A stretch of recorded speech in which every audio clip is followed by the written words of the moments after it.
Hello అండి, welcome back to జెషి ఓల్గాస్లో ఇవాళ టమాటా పచ్చడి ఎలా చేయాలో చూపిస్తాను. క్లియర్గా చూడండి, వీడియో ఎక్కడ స్కిప్ చేయకుండా చూడండి, అప్పుడే మీకు బాగా అర్థమవుతుంది. ఇలా పండిన టమాటాలు కేజీ కానీ కేజీ అండ్ హాఫ్ కానీ తీసుకోవాలి, కేజీన్నర. దీన్ని బాగా కడుక్కొని శుభ్రం చేసుకోవాలి. ఇలాగా శుభ్రం చేసుకోవాలి. ఇట్లా శుభ్రం చేసుకున్న వాటిని ఇలా దాంట్లోకి తీసుకోవాలి. అలాగా ఇలా శుభ్రం చేసుకున్న వాటిని ఒక బట్ట తీసుకొని ఇట్లా తుడుచుకోవాలన్నమాట. తడి మొత్తం లేకుండా ఇలాగా వాష్ చేసుకోవాలి. బాగా తడి పుట్టి బట్ట తీసుకొని ఇలాగ అన్నీ తుడిచిపెట్టుకోవాలండి. మనకు అప్పుడే పచ్చడి చాలా రోజులు నిల్వ ఉంటుంది అనమాట. నేను ఇది ఇక్కడ ఫస్ట్ టైం పెడుతున్నాను పచ్చడి, ఫస్ట్ టైం చేస్తున్నాను అనమాట. ఎలా వస్తుందో చూద్దాం. టేస్టీగా ఉంటే లక్ బాగా తినచ్చు, అన్నంలో వేడి అన్నంలో వేసుకొని. బాగా లేకపోయినా కూడా తినచ్చండి, టమాటా పచ్చడి కాబట్టి. అండ్ మెంతులు ఆవాలు పడతాయి కాబట్టి ఎలా ఉన్నా తినేయచ్చు. ఆల్మోస్ట్లీ వేడి అన్నంలోకి ఏ కర్రీ అయినా అమేజింగ్గా ఉంటుంది. ఇలా మనం శుభ్రం చేసుకున్నాం కదా, కొంచెం ఆరబెట్టుకుందాము. మనం ఇప్పుడు వీటిని చక్కగా కట్ చేసుకోవాలి. చిన్న చిన్న ముక్కలు అలాగా ఆయిల్లో డీప్ ఫ్రై చేసుకోవాలి కదా. ఆయిల్లో కొంచెం మగ్గాలి కాబట్టి ఇట్లాగా పెద్ద స్లైసెస్ లాగే కట్ చేసుకోండి. మళ్ళీ మనము ఒకసారి మిక్సీలో వేస్తాం కాబట్టి టెన్షన్ పడాల్సిన అవసరం ఏం లేదు. మనకి వాటర్ మొత్తం అబ్జర్వ్ చేసుకుంటుంది అనమాట. దానికోసం ఆయిల్లో వేగనివ్వాలి కొద్దిసేపు.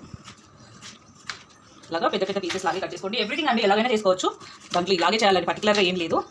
మన ఇష్టం, మన చాయిస్, మన టేస్ట్ని బట్టి చేసుకోవచ్చు.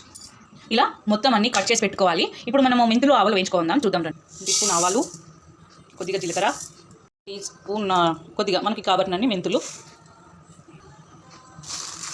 మనకి కొలతను బట్టి వేసుకోవాలి.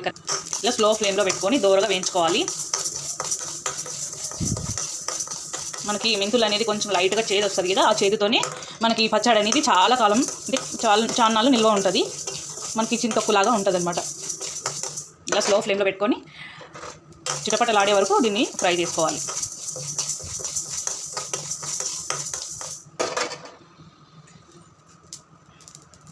ఇక్కడ తడి ఏమాత్రం ఉండకూడదు, అది మీరు జాగ్రత్తగా చూసుకోవాలి. తడి ఉందంటే పచ్చడి పాడైపోతుంది, తడి లేకుండా జాగ్రత్తగా చూసుకోండి. ఇలా నల్లగా అవ్వకోకుండా వేయించుకోవాలి. అది వేయించుకొని పక్కన పెట్టేసుకున్నాను. దీంట్లోనే మళ్ళీ కొద్దిగా ఆయిల్ వేసుకొని మనం ఇక్కడ చిన్న చిన్న ముక్కలుగా చేసుకున్నాం కదా, వాటిని వేసుకోవాలి.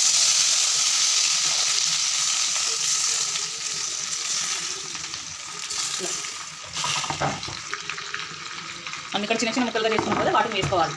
మెత్తగా అవ్వాలి, ఆయిల్ అంతా అబ్జర్వ్ చేసుకోవాలి. ఇలా ఆయిల్ అంతా అబ్జర్వ్ చేసుకుంటేనే పచ్చడి అనేది టేస్టీగా వస్తుంది. ఇలా నూనెలో మగ్గాలి, కొద్దిసేపు అన్న మగ్గితేనే చాలా బాగుంటుంది, టేస్టీగా ఉంటుంది. ఇక్కడ మనం ఎంత క్వాంటిటీ టమాటాలు తీసుకుంటామో అదే 4 పావు ఇది.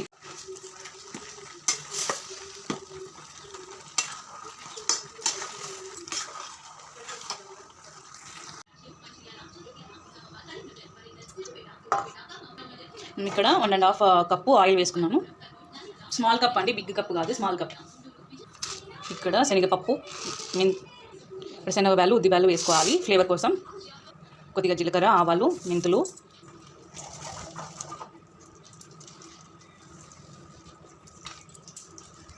ఇలా ఆయిల్ బాగా చిటపట అంటున్నప్పుడు కరివేపాకు వేసుకోవాలి. ఇలాగే మనం పేస్ట్ చేసుకున్న మిశ్రమాన్ని కూడా వేసుకోవాలి.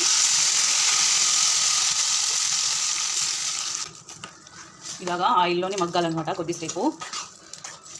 ఇది రెడ్ కలర్ అయ్యేంత వరకు ఆయిల్లోనే డీప్ ఫ్రై చేసుకోవాలి. ఇందాక మనం ఆడించి పెట్టుకున్నాం కదా ఆవాల పొడి, అది వేసుకోవాలి. కాలిపోతాం. అండ్ అలాగే టేస్ట్కి సరిపడా కారం కూడా వేసుకోవాలి. ఇక్కడ నేను 2 చెంచాలు వేస్తున్నాను.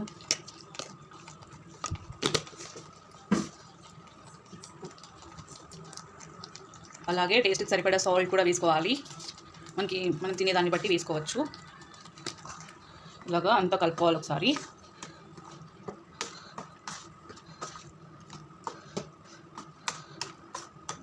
అండ్ లాస్ట్ అండ్ ఫైనల్గా కసిన వెల్లుల్లిపాయలు.